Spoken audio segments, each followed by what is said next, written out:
Ma'am, please start. Yeah. Ready? Okay.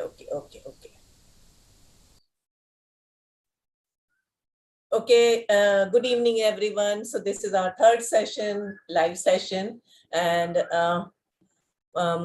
literature for competitive exams.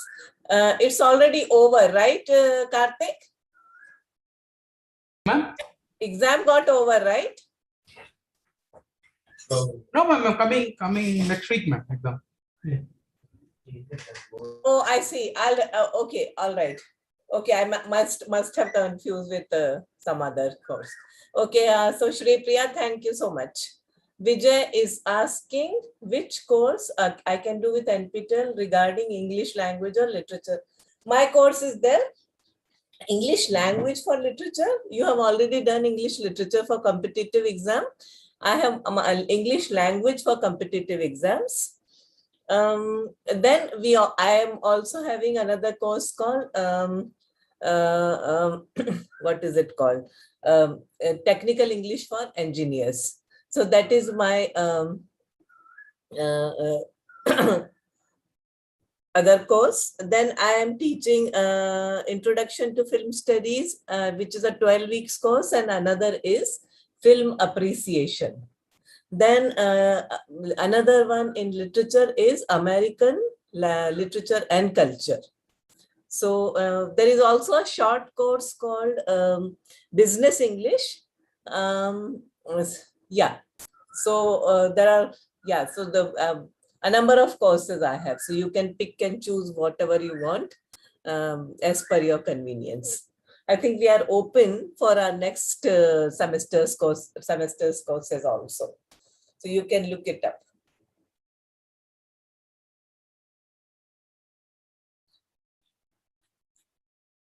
So I'm here for quite some time. If you have any questions, please keep it. Yeah, Karthik, can you look up the YouTube? Yeah, sure, ma'am. Sometimes our candidates, they start typing. Yeah, sure. Yeah. So please look it up there and tell them to come here. Yeah. Okay.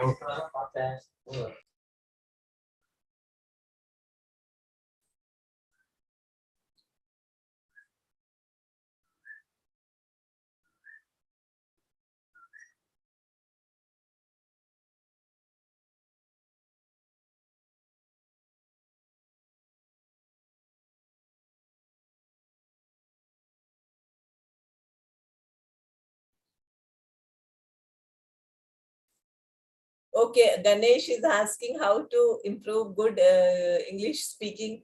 Ganesh, you have to practice with those people who know English and who can speak good English, in the sense that by good English we mean error-free and with greater degree of accuracy and some good grammatical structures, as well as some good use of vocabulary, some flexible vocabulary, some uncommon phrases, some more elegant phrases of where vocabulary is concerned. So if you want to do that, I think if you don't have people to practice your English with, then watch television. Don't watch English movies, because the kinds of movies that are there, perhaps and I mean those kinds of action movies and superhero model kind of heroes movies. So you won't learn good spoken English from those kinds of films. I would suggest that to watch perhaps good television channels where there is a lot of use of English, spoken English, and reading also helps. So read newspapers and read magazines. So I think that would help.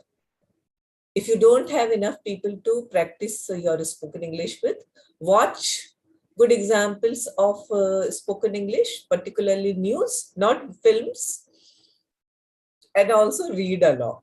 That would help.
Yeah, so Ganesh, you are saying that you are from a rural background. So thank you, Ganesh. If you really want to learn and pick up good English, please read a lot. And nowadays we have newspapers available even on the internet. So if you feel that, accessing printed newspapers is not that easy, then read newspapers, the soft copies of newspapers. It's available, some good magazine articles, and practice and make a note of all the interesting vocabulary and interesting words that you come across, some uncommon usage. So, and some phrases, etc. I would also suggest that invest in a good dictionaries. Occasionally look up the dictionary also. These things, see, nobody is saying that, oh, you will pick up excellent English overnight, but it is a gradual process, and it will take some time to assimilate that level of English. So it will take some time. So, but you are still a student, so you need not worry. You can start learning, practicing, reading, and you will see the difference. If you are consistent, and if you are dedicated, and if you are serious, then within the next 3 to 4 years, I can assure you that there will be definitely there is going to be an improvement.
Karthik, are you looking up the YouTube?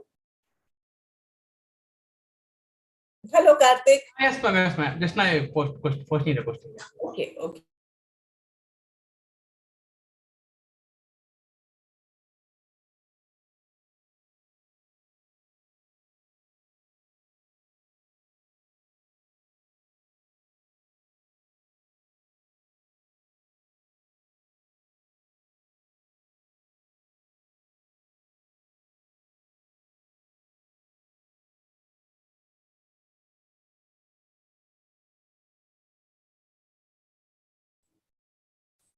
Yes, Kishan, I can see your query. I understand what you're saying.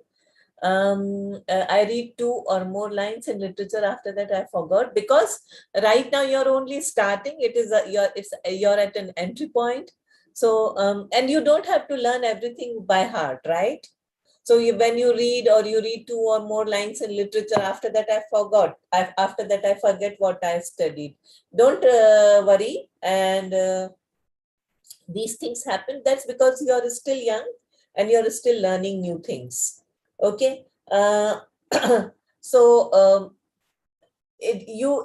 what I would say is that every new thing Okay, unless and until, we are surrounded by a particular kind of a language and particular kind of environment, things require a lot of efforts. You want to learn literature, you want to understand and appreciate literature, you want to do well in literature, and also want to learn to speak good English and write good English. All that will take time and efforts. So even if you forget certain things or certain vocabulary, don't let that affect you. It will come. It will come. How will it come? With practice and regular usage and consistency. Okay, see, one thing I would suggest is that you maintain a sort of, diary or journal. Many, successful learners of English or any language, what they do, this is a very good practice. I will tell you, I will share my experience with you, what I have, noticed in several successful learners. What they do is they keep a journal. By journal, I mean a diary. So invest in a very good diary, thick, fat diary, okay? Which you carry with you or carry around with you, or you know where to keep, at one place you can keep, and keep writing all the interesting words and sentences and structures that you come across. For instance, if you read literature and you come across certain interesting expressions, phrases, idioms, words, make a note of that. Likewise, if you're reading a newspaper or you're watching the news or watching some program in the English language, make a diary, keep on making notes. And then revisit your notes occasionally. For instance, once a month, once in 2 months, go back to whatever, you have, the notes you have made. And you will realize that it will come back to you. So your query, I am unable to connect the things. So that can be sorted out easily. Whatever you feel is important or interesting or useful, you can make certain notes. You don't have to invest too much time. Just make notes somewhere in your diary. Have 1 or 2 diaries. Even I keep diaries with me. And whenever something interesting comes my way, something unusual, reference to something, or which I feel that later on I'll be able to make a connection with something else. So I keep a diary and I keep noting down everything that is new and interesting for me. I do these things all the time.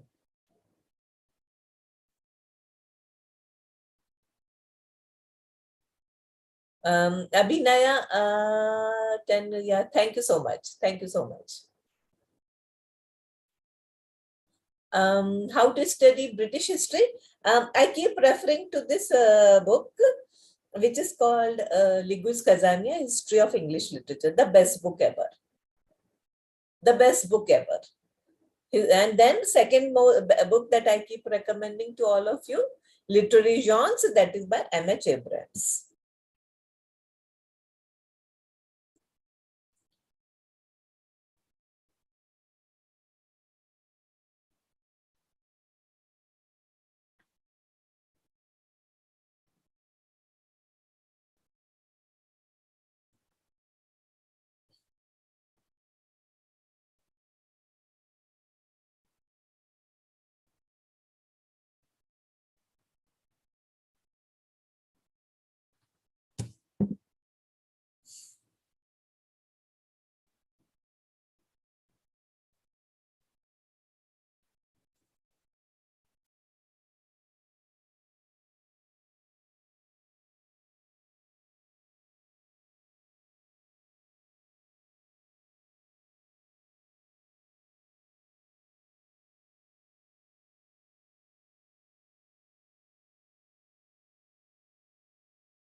All right. There is a question. What are the benefits of clearing GATE humanities exam for English literature aspirants? I am afraid. I know there is such a thing, and I know there are of late there have been certain kinds of changes, but I haven't been keeping track of these things. I've been busy with some publication and some other creative activities, so I haven't been able to uh, perhaps keep track of these very administrative kinds of activities that you're talking about. I wouldn't be able to, so I'm not the right person to guide you here. Perhaps you can talk to the office people of whichever department you are interested in. So the best way is that look up the internet and whichever department you are interested in. So please take a look at that, and whichever university, and then make some kind of informed decision about this, because I know that gate marks and gate results are also being taken into consideration, but I won't give you the specifics of that.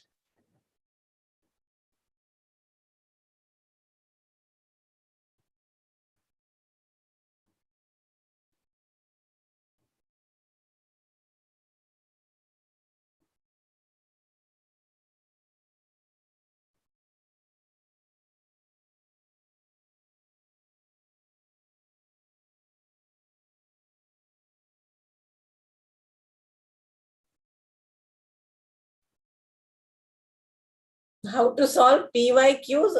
Is it PYQs? Can you explain it to me? What are PYQs? Asit Mohanty, can you tell me what are PYQs? I'm afraid I don't know what's that.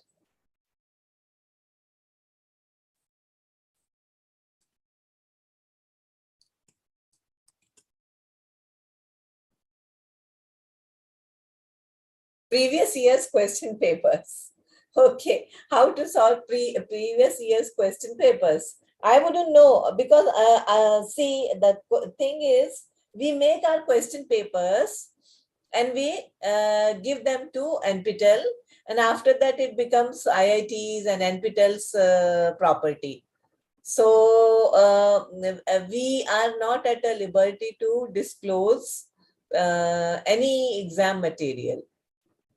So even if you have PYQs, or somebody has maybe, from an earlier batch, if you are aware of what were the previous year's question, or if you have managed to find out some kind of a sample question paper. So it shouldn't be so difficult. It shouldn't be so difficult. But yeah, what you're asking for, that whether we have a key there, or yeah, so all those are very administrative kinds of answers.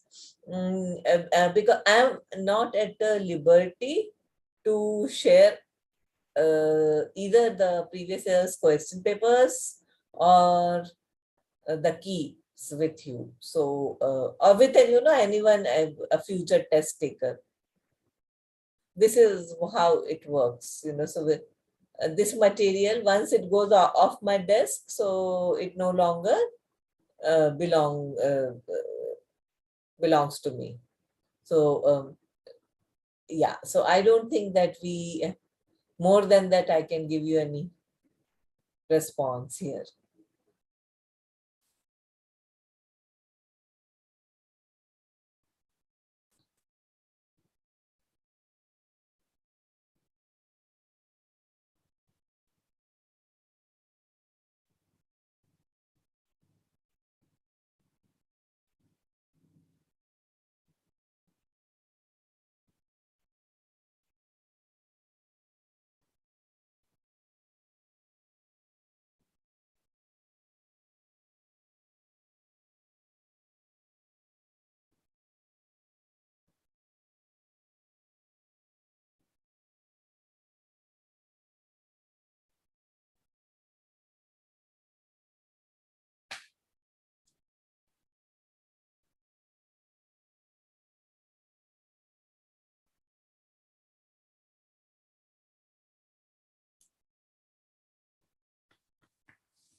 Please share some strategies to crack English NET exam. Yes. So strategies. All right. See, if you're asking for strategies, see nowadays, you know that that you have MCQs as well as you have essay type questions. While doing your MA, okay, and this is the way we cracked, because I did my JRF way back.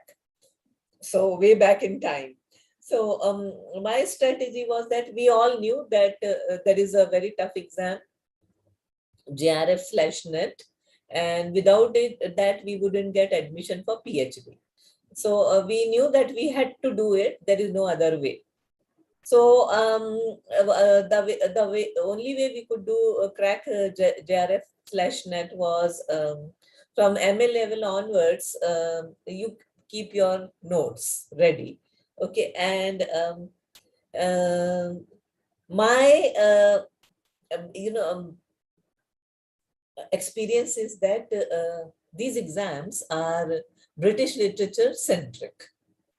Of late, they are also becoming Indian English language, Indian English literature centric.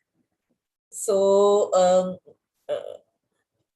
the best way would be to cope with the most common and popular and most well-established kinds of authors, playwrights, poets, romantic poets, Elizabethan dramatists, and all these the very renowned Indian writers, particularly in English, but also in other languages, Malayalam writers, Bengali writers. So I think that would help. But there is no strategy unless and until, see, the very reason I introduced a course like this was to help students to crack this kind of exam. Okay, so I introduce you to the major figures in literature. For example, you talk about Russian literature, and I talked about Spanish literature, and I also talked about, but heavily, as you must have noticed, that it is extremely British or English literature centric, because that's the way it is. Whatever, whenever you want to crack a competitive exam in literature, whether it's JRF/NET or GRE, it is always dominated by British literature. And GRE, of course, not many people are interested in, but it is always American literature centric. So you have to take the most well-known authors, writers, poets, dramatists, and then you have to understand. So it takes a lot of tricks and strategies. So whatever works for you. How to, yeah, ma'am. So Mandavi is asking strategies to crack state exams related to English, like PGT is going to held soon in Uttar Pradesh. Is it teaching? PGT, is it teaching? Postgraduate teaching? Let me just look at the PGT exam.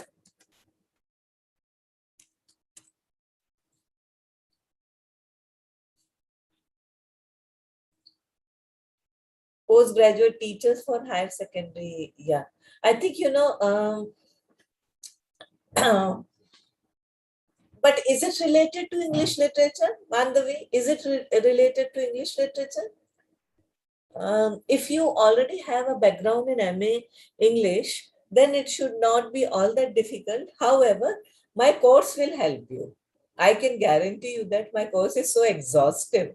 But don't depend solely on this course. But you can, take various threads and strands from my course and say, okay, so this was done in the class. Now something else related to the topic that was done in the class, and try to explore that also. Because see, in a limited period or limited duration course, it is not possible to include and discuss everything. But if I have discussed something, for example, if I have discussed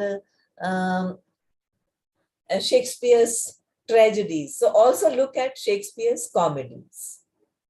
They are always there in fashion, and his histories are also very famous and very popular, and quite a favorite with the test setters, sorry, paper setters.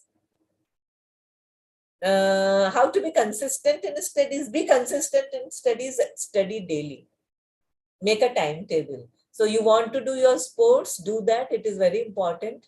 But whatever you're doing, wasting your time in the sense, social media or video gaming or just loitering around with friends. So cut down on that, because ask yourself, what is more important? What is your priority in life? Okay, if social media is teaching you something that you think you can make your career with, then you decide. However, if you feel that academics is what you want and you want to excel in the field of academics, then you have to draw up a timetable and a schedule and devote the right amount of time. Let me tell you that an academician's life is a lonely life. Once you get into academics, then you will be left with very little time for anything else. So there is always a give and take. So you have to, there is a trade-off, and if you feel that you're willing to make that kind of,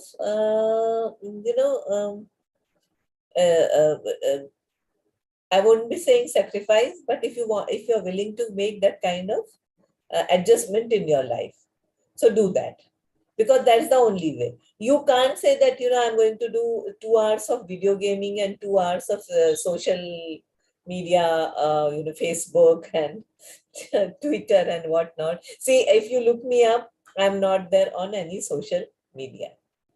Okay, I'm not interested.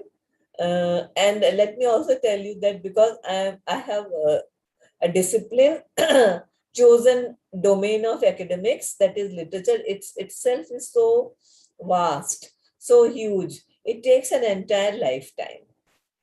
You cannot devote then, you cannot have any extracurricular activities such as, and that took something that wastes and demands a lot of time. We have to give time to certain other things also. But once all that is over, then you have to take your academics very seriously. That's all I can tell you. So this is the way you can be consistent. Make a timetable, make a schedule. Try to stick to it as much as possible. See what works for you. See, some people work a lot better during nights. But then don't sit and watch, what are those, OTTs. Okay, you don't watch OTTs because you're, nobody's looking at you and everybody at home is fast asleep. So don't do that. Okay, if you want to work late night, then you really study. That's what I mean by being consistent. Yeah, Mandavi is a postgraduate teacher. If you think that doing a B.Ed would help, that is okay. IFLU University, which is in Hyderabad, they used to have a very good course called PGCTE, Postgraduate Certification in Teaching English. Okay, and PGDT, Postgraduate Diploma in Teaching English. Look up the website of IFLU, English and Foreign Languages University. See whether you would be able to take up the certification course. That's my advice to you.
What is the cost of my course and how to enroll it? You have to, if you're talking about NPTEL, because I don't have any courses of mine. So I'm not, I wouldn't be able to tell you what is the cost of my course. Cost of courses as floated on the NPTEL platform. So you'll have to look at it. Karthik, are you there, Karthik? Ma'am? Karthik, there is a question for NPTEL courses, registration free and all that. Registration is free of cost, right? Yes, ma'am. For the exam, we have to pay. We have to pay For the exam, 1,500. we have to pay. How much, Karthik? 1,500, ma'am. 1,500. Okay. Yeah. Thank you. Thank you. So, Ashit Kumar, registration is free of cost. If you want to take the exam and appear for the exam and get the certification, then you have to pay 1,500.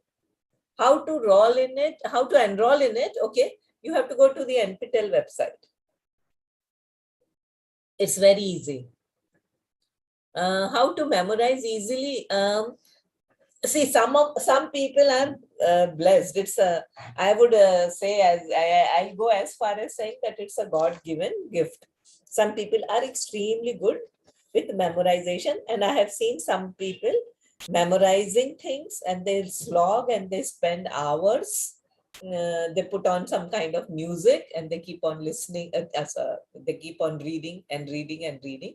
It all depends on your interest. You see, after teaching so many students and after being, a lifelong student of literature myself, I have realized one thing. Memory is directly proportionate to interest. Okay, if you're interested, if you're really passionate about something, you won't forget. You don't forget your best friend's birthday or his or her cell phone number, right? It's a very boring, it's a number and dates and all that. Why do you keep, why do you remember that? You don't, many of us don't even keep diaries. You remember if you, your best friends, your relatives, people you are very fond of, you remember their birthdays, you remember their cell phone numbers or landline numbers, okay? You remember each and every small detail about them. If we are interested, sometimes we remember what color, the color of the clothes that person was wearing on so and so date, or when we met for the first time. People remember these things. How do we remember? We remember because we are interested in something. Most people, unfortunately, take academics as a burden. And when you take something as a burden and as a drudgery and as a punishment, then, in Hindi, I don't know if you are Hindi speakers, that, jabardasti kuch karwa rahe hain. Parents have said that you have to study, get a degree, daddy will stop giving money or mommy will be sad. So it is like, jabardasti, forcibly you're doing this. If you're doing it forcibly because of somebody's pressure, you won't be interested really, okay? So if you don't love something, you won't be devoted enough or dedicated enough to remember these things. What I have noticed is that people who remember certain things are those things that we are interested in. If you are interested in your subject, you will remember it. But you have to give it due attention. It won't happen. Yeah, one thing I have to tell you, I must tell you, and it's not just about my own course. If you want to appear for competitive exams or even civil services or JRF and NET exam or anything else, so you have to be consistent. It won't happen overnight. Nothing happens overnight. Anybody who tells you that, I just sat for 4 hours before, we don't know what they're doing. Because see, most of us, we study throughout the semester, throughout the year, And the tougher exams you appear for, or the tougher your objective is, you have to invest in time. For example, someone, if today I want to write a book or publish a paper, it takes time and effort and research that may take months and years. Only one narrow topic will take months and years of research, understanding, writing, thinking about it. It's not a joke. Okay, so many of you may want to enroll in PhDs, perhaps. When you are a part of PhD program, you are required to publish papers. And when you are required to, when you go into the field of publication, you will realize it is very difficult. It doesn't come easily. So you have to sit and read and then develop certain kind of critical thinking. But you have to spend enough time. You can't be staring at your laptop and then say, okay, whole day I will do something that, that entertains me. At night, I will open my book, and after that, it will only be staring at the book or staring at your laptop or computer screen. It won't come. So consistency, discipline, and good reading and good learning practices. Okay, my master's Arohi is asking, Arohi, master's from BHU. Can you guide what should I do next? Master's in what? You have to tell me that. Bakar is asking how this certificate will be beneficial. This certificate, I mean, you NPTEL course, if you are appearing for a competitive exam in literature, then it will be beneficial, definitely. See, there are no two ways about it. However, at the same time, don't depend only on this course. There are, my course is very good, provides for a very good entry point, but then you have to do your own study also. Then there is a question, how should we prepare ourselves for PhDs? How can we get into novel topics to do research? How to prep for PhD interview? And yeah, one is that you have to clear JRF/NET. First, clear your net and then prepare for your PhD. Talk to people, read a lot, read a couple of journals in your domain. What is your domain? Read something. Okay. How to finalize a topic for PhD? No, it is not how to. It all depends on your interest. What is your reading? What is your background? And first, you have to read enough on that particular area, and then only conclude that there are certain kinds of gaps, certain things have not been done, and then you have to be very thorough about reading some basic literature on that area. Then you start with the topic. So ma'am is not going to give you your topic for PhD. You have to understand what interests you. But before that, I think in today's environment, you need to clear your JRF and NET. So focus on that, please. Abhinaya, MA in Society and Culture. Okay. Yeah, okay. And I have chosen to do a major in English literature. Okay. Am I eligible? Yes, you are. Yes, you are. Absolutely. I think MA degree is what is required. I think sometimes people appear for JRF, etc., even while they are doing the second year of MA.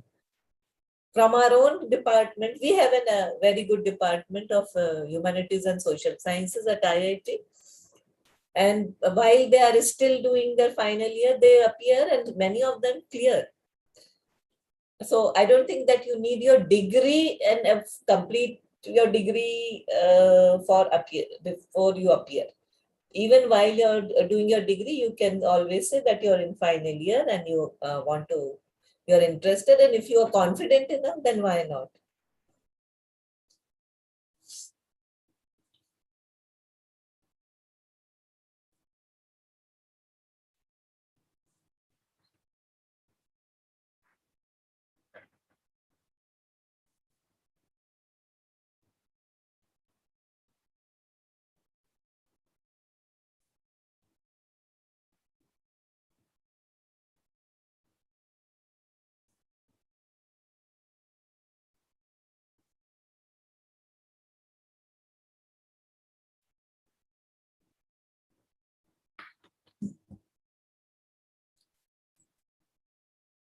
Okay. Priyanka, I have qualified GATE. Should I start applying for PhD? Okay. One thing I have to tell you, Priyanka, if GATE is sufficient and you think that you are eligible with GATE, then you can apply for PhD. However, PhD, remember now, this is something that I often tell people. PhD is not a fun course. It is not a course, it is a program. Fellowship comes with 5 years. Okay, for 5 years. And after 5 years, but at the same time, there will be continuous evaluation, etc. Nowadays, most universities insist on Scopus publications. You have to write a PhD thesis, 200 to 250 words. You have to read a lot and you have to consistently update your readings, the most recent readings in that domain, in that topic. And you have to ensure that that area has been unexplored anywhere. That is one thing. Then you have to be, after 2 or 3 years into the program, you should be able to publish. Most universities insist on at least one, but nowadays there are universities which insist on 2 Scopus rated publications.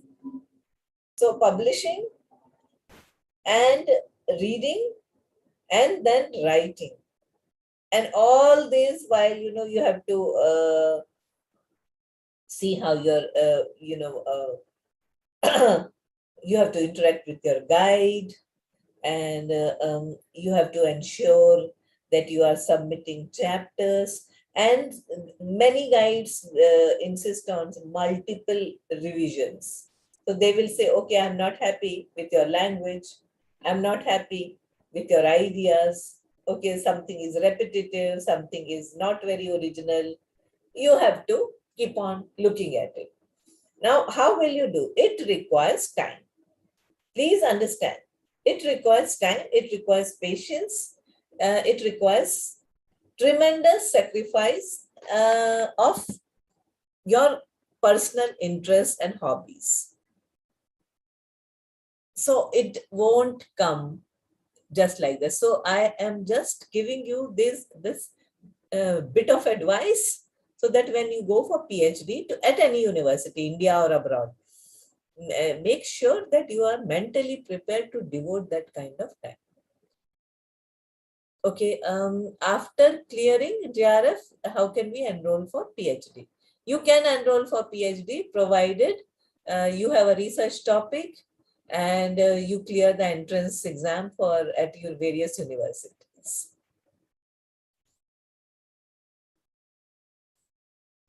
Okay, thank you. Thank you so much.